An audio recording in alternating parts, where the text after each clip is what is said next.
yang paripurna. Islam tidak hanya memerintahkan kita, mengajarkan kita agar kita ini memiliki hubungan yang baik dengan Allah saja. Tapi lebih daripada itu, ya agama kita Islam ini juga sangat menganjurkan, memerintahkan kita agar kita juga memiliki hubungan yang baik ya antar sesama kita, sesama manusia.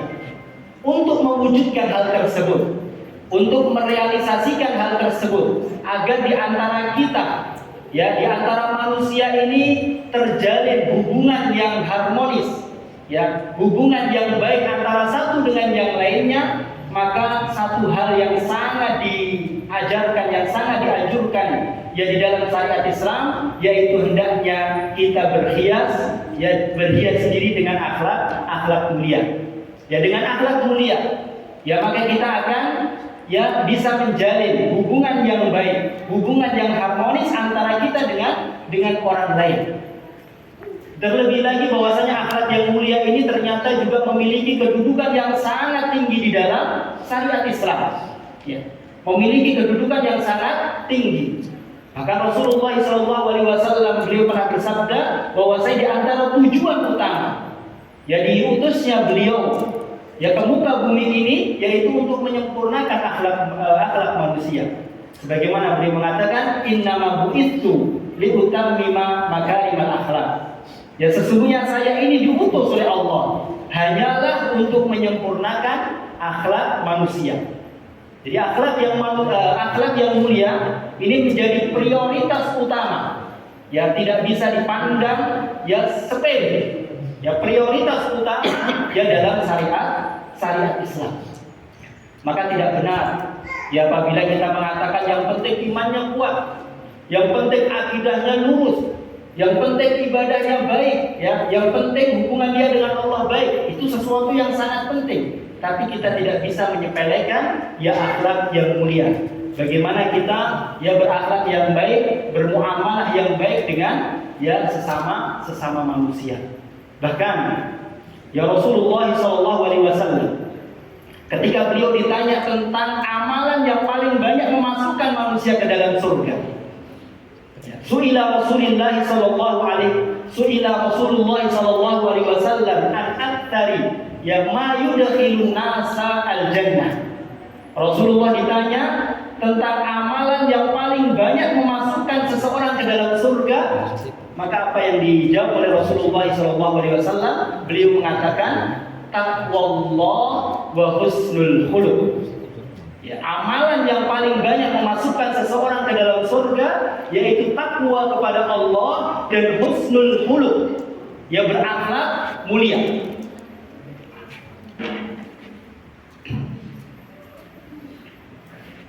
Ya.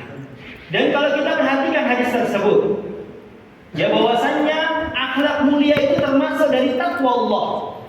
Ya, takwa kepada Allah masuk di dalamnya adalah husnul khuluq. Tapi di situ Rasulullah SAW menyendirikan, mengkhususkan husnul khuluq. Ya, maka itu adalah dzikrul khas ba'dal 'am, menyebutkan sesuatu yang khusus setelah sesuatu yang umum. Maka ini menunjukkan ya penekanan.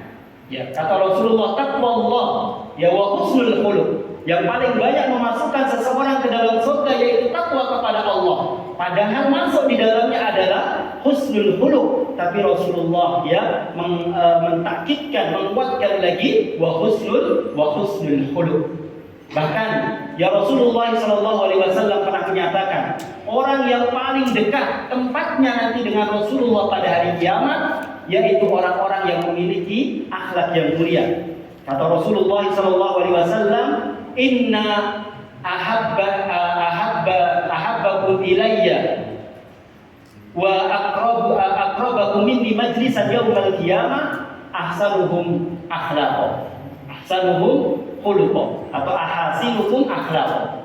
Kata Rasulullah SAW, sesungguhnya ya di antara orang yang paling saya cintai dari kalian, jadi orang yang paling dicintai oleh Rasulullah dan orang yang paling dekat tempatnya nanti pada hari kiamat dengan beliau yaitu orang-orang ya di antara kalian yang memiliki akhlak yang baik. Ya. Maka ini menunjukkan kepada kita bahwasanya akhlak yang baik ini merupakan ya sesuatu yang sangat diperhatikan, yang memiliki kedudukan yang sangat tinggi ya pada hari kiamat kelak. Dan erat kaitannya antara keimanan dengan akhlak yang baik.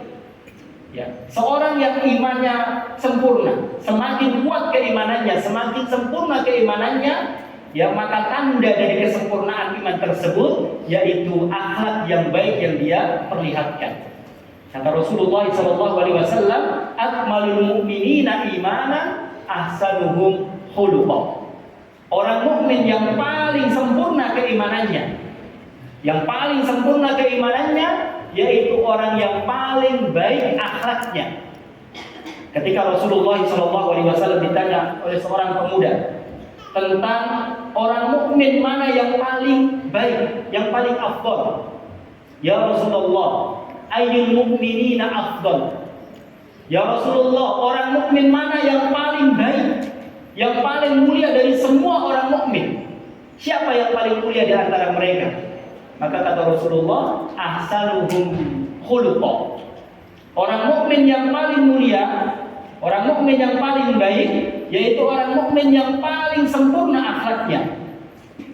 Kemudian beliau ditanya lagi, pertanyaan yang kedua, wa ayyul mu'minina aqyas? Ya, orang mukmin mana yang paling cerdas? Kalau tadi paling mulia, sekarang orang mukmin mana yang paling cerdas? Maka Rasulullah mengatakan, aktsaruhum lil mauti dzikra wa ahsanuhum lima ba'dal mauti istidada. Orang mukmin yang paling cerdas yaitu orang mukmin yang paling banyak mengingat kematian dan yang paling baik persiapannya untuk menghadapi kehidupan setelah kematian. Ya ulaika humul aqyas. Mereka itu adalah orang-orang yang cerdas. Dalam hadis tersebut, ya Rasulullah SAW yang mengabarkan kepada kita bahwasanya kita, ya orang-orang mukmin yang paling baik, yaitu orang-orang mukmin di antara kita yang paling baik akhlaknya. Bahkan disebutkan juga oleh Rasulullah dalam sebuah hadis yang menunjukkan bahwasanya amalan yang paling berat timbangannya nanti pada hari kiamat. Kata Rasulullah, "Ma syai'un yudau fil mizan afqalu min husnil khuluq." Tidak ada sesuatu apapun yang timbangannya itu lebih berat pada hari kiamat daripada akhlak yang baik. Ya, tidak ada amalan yang lebih berat timbangannya pada hari kiamat ya daripada akhlak yang baik. Jadi kaum muslimin muslimat ya rahimani Allah wa iyyakum jami'an, ini satu hal yang perlu kita perhatikan dan tidak bisa kita ya anggap remeh, yaitu hendaknya kita menghiasi diri kita dengan akhlak yang baik. Sekarang ya timbul pertanyaan, poin yang kedua, apa ya akhlak yang baik tersebut? Kriteria akhlak yang baik tersebut itu apa? Sehingga orang itu bisa dikategorikan yang memiliki akhlak yang baik. Maka ya di sana salah seorang ulama dari kalangan para tabi'in yaitu Hasan Al-Basri rahimahullah, beliau pernah mengatakan akhlak yang baik, husnul khuluq, yaitu kriterianya ada 3. Nanti bisa kita introspeksi diri kita masing-masing. Kata beliau, akhlak yang baik yang pertama adalah badlun nada, kaful ada, wa talaqatul wajh. Kata beliau, akhlak yang baik itu yang pertama yaitu badlun nada, yaitu memberikan manfaat. Kemudian yang kedua kaful ada, menahan diri untuk tidak menyakiti orang lain. Kemudian yang ketiga talaqatul wajh, yaitu wajah yang berseri-seri, wajah yang enak dilihat. Ini 3 kriteria akhlak yang mulia. Yaitu yang pertama tadi, apa tadi Mas? Yang pengabdian ini pertama tadi apa? Badlun nada. Apa itu? Memberikan manfaat. Jadi akhlak yang baik yaitu kita memberikan manfaat kepada orang lain. Manfaat dalam hal apapun. Dan alhamdulillah di sini ya kita semuanya memberikan manfaat ya kepada orang lain. Apalagi yang kita berikan manfaat adalah mereka para penuntut ilmu. Kita melayani para penuntut ilmu ya, yang ustaz yang memberikan manfaat dalam hal ilmu. Kemudian juga mungkin bagian yang lain, bagian dapur, bagian sarpras dan yang lainnya memberikan manfaat sarana dan prasarana, ya, memberikan manfaat sehingga proses belajar mengajarnya menjadi lancar, nyaman dan yang lainnya, maka ini memberikan manfaat kepada orang lain. Nah, itu manfaat dalam hal ilmu, dan ini yang paling utama. Kemudian manfaat dalam hal tenaga, manfaat dalam hal pikiran, ya. Misalnya nanti di sini ada waktu untuk sharing, untuk tanya jawab, untuk memberikan saran, ya, maka kita berikan saran yang baik, maka itu memberikan manfaat, ya, berupa pikiran yang baik, atau manfaat dalam hal harta. Ya, misalnya kita tidak bisa membantu dalam mengajar, kita tidak bisa membantu dalam hal memberikan pikiran, tenaga dan yang lainnya, tapi kita punya kelebihan harta, maka kita membantu, ya, memberikan manfaat, ya, dengan harta yang kita miliki yang Allah berikan kepada kita, maka ini termasuk akhlak yang baik. Ya. Jadi, ya, memberikan, ya, manfaat kepada orang lain. Dan Rasulullah SAW mengabarkan kepada kita bahwasanya sebaik-baik manusia, yaitu yang paling bermanfaat bagi orang lain. Khairun nasi anfa'uhum linnas. Sebaik-baik manusia, yaitu yang paling bermanfaat bagi manusia yang lain. Ya. Dan apapun yang kita berikan, ya kepada orang lain dari kebaikan, manfaat dan yang lainnya, kelak nanti semuanya akan jadi balas oleh Allah Subhanahu wa ta'ala. Ini yang pertama, yaitu badlun nada, memberikan manfaat. Kemudian kriteria akhlak yang baik yang kedua, tadi apa Mas? Kaful ada, menahan diri untuk tidak menyakiti orang lain. Kalau kita tidak memiliki apa-apa untuk kita berikan, ya, kepada orang lain, kita tidak bisa memberikan manfaat kepada orang lain karena keterbatasan kita, tapi kita masih bisa memiliki akhlak yang baik. Kita masih bisa mendapatkan keutamaan, ya, akhlak yang baik. Dengan apa? Kriteria yang kedua, yaitu menahan diri untuk tidak menyakiti orang lain, menahan diri untuk tidak menzalimi orang lain dalam bentuk apapun. Tidak menyakiti dalam hal ucapan, tidak menyakiti dalam hal mendolimi dalam hal harta, mendolimi dalam hal darah atau yang lainnya, ya, apapun bentuk, ya, kedoliman, maka kita menahan diri untuk tidak mendolimi orang lain. Dan mendolimi orang lain ini perkaranya ini sangat besar, ya, perkaranya sangat besar, ya, karena ya semuanya akan dimintai pertanggungjawaban oleh Allah Subhanahu wa ta'ala nanti pada hari kiamat. Ya, misalnya seorang muslim, dia tidak boleh semena-mena, ya, kepada misalnya muridnya, kemudian misalnya memukul, ya, kemudian sampai menyakiti atau sampai mungkin, ya, dan yang lainnya dengan keras, ya, tidak semestinya, maka ini tidak boleh. Ya, dahulu Rasulullah SAW pernah bertanya kepada para sahabat tentang orang yang merugi. Rasulullah bertanya, ya, manil muflis? Siapakah orang yang merugi? Maka para sahabat mengatakan, al-muflisu fina man la dirham lahu wa la mata. Orang yang merugi, orang yang bangkrut dari umat dari kami ya Rasulullah, yaitu orang yang tidak punya harta, tidak punya dirham, tidak punya dinar, orang yang miskin. Tapi kata Rasulullah, al-muflisu min ummati, ya, orang yang bangkrut, orang yang merugi dari umatku ini, kata beliau, man ya'ti yaumal qiyamati bi sholatin wa zakatin wa siyamin. Ya. Yang mana orang tersebut datang kepada Allah dengan membawa banyak pahala. Pahala sholatnya luar biasa, pahala puasanya banyak, pahala sedekahnya banyak, kebaikannya banyak. Walakin ya'ti qad syatama hada wa qadaba hada wa akala mala hada wa daraba hada.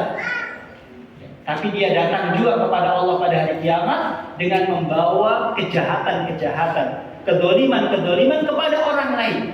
Ya, entah itu memukul orang lain, ya, tanpa hak, ya memukul, menyakiti, ya atau menuduh orang lain tanpa bukti, dia memfitnah, atau mengambil harta orang lain, atau menumpahkan darah orang lain, wa na'udzubillahi min dzalik, fayudha hadza min hasanati wa hadza min hasanati.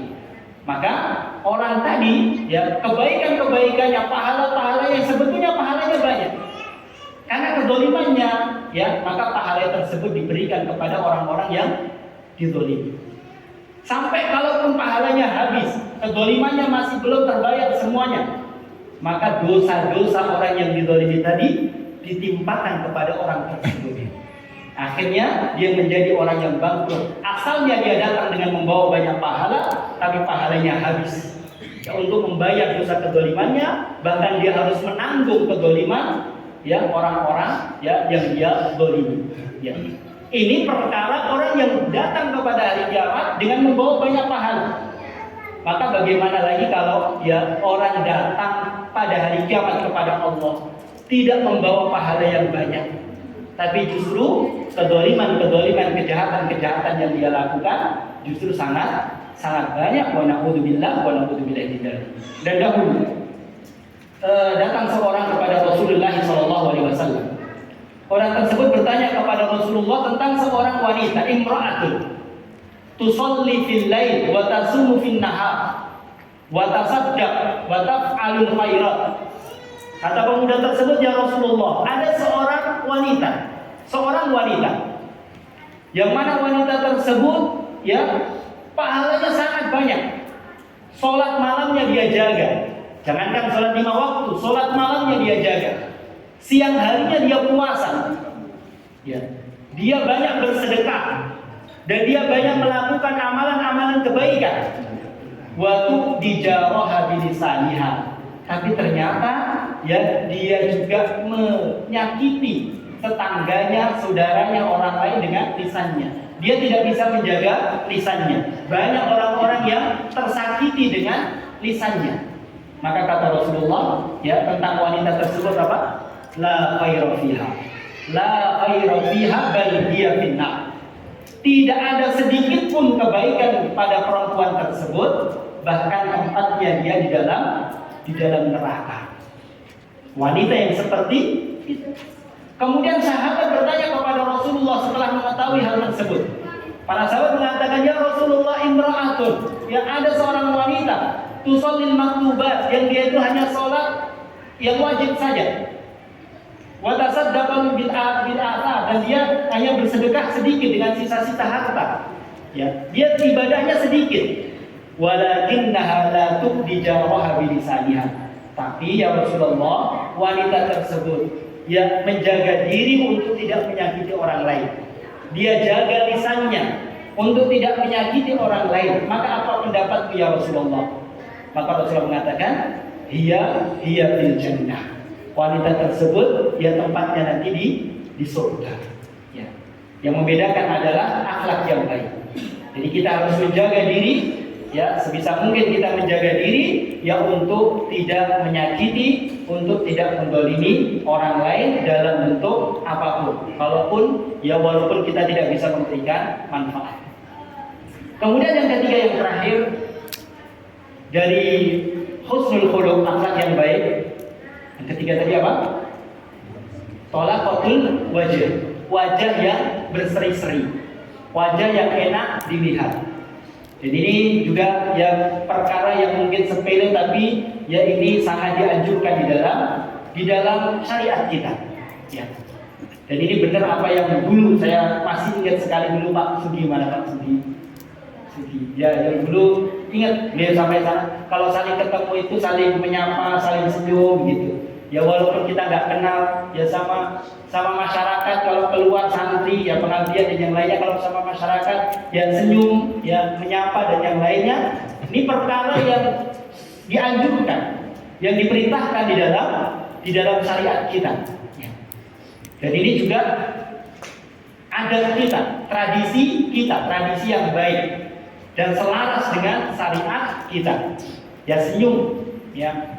Jangan mentang-mentang kita guru, mentang-mentang kita ustadz, kita musyrik, kemudian menampakkan wajah yang sangar kepada ya orang, sehingga dicap apa? Guru killer apa? Abdurrahman killer ya. Guru killer, nggak ada senyumnya. Iya. Kata Rasulullah, tabassumu kali akhika sedekah. Senyummu kepada saudaramu itu adalah sedekah. Kayak Ustaz bagus ini. Ini masya Allah ini. Ya, yang saya perhatikan ini banyak senyumnya ini. Masya Allah. Kalau kita nggak bisa sedekah dengan harta, nggak bisa sedekah dengan ilmu karena keterbatasan kita, maka senyum. Tapi jangan senyum-senyum sendiri. Bahaya. Ya. Kalau dilihat, ya enak dilihat. Jadi menunjukkan ya kita ini apa namanya enak. Dan kata Rasulullah, la tahkiranna minal ma'rufi syai'an walau an talqa akhaka biwajhin tolak. Janganlah sekali-kali yang engkau meremehkan kebaikan sedikit pun. Ya, sedikit pun kebaikan jangan engkau remehkan, apapun bentuknya. Walau an talqa akhaka biwajhin tolak. Walaupun hanya sekedar senyum ya ketika bertemu dengan saudara-saudara. Baik, Ustaz dan Ustazah keluarga besar Pondok Pesantren Diyaul Quran, ini mungkin yang bisa kita sampaikan, yaitu tentang pentingnya kita menghiasi diri dengan akhlak yang mulia. Dan akhlak yang mulia tadi ya ada 3 kriteria: badlun nada, wa kaful ada, wa talabatul wajh. Dan semoga Allah Subhanahu wa taala yang memberikan kepada kita rezeki taufik sehingga kita bisa berakhlak yang mulia dan menjauhkan kita dari akhlak-akhlak yang tercela. Mungkin ini yang bisa saya sampaikan, kurang lebihnya saya mohon maaf, banyak kekurangannya saya mohon maaf. Subhanallahumma bihamdika asyhadu an la ilaha illa anta astaghfiruka wa atubu ilaik. Wassalamualaikum warahmatullahi wabarakatuh.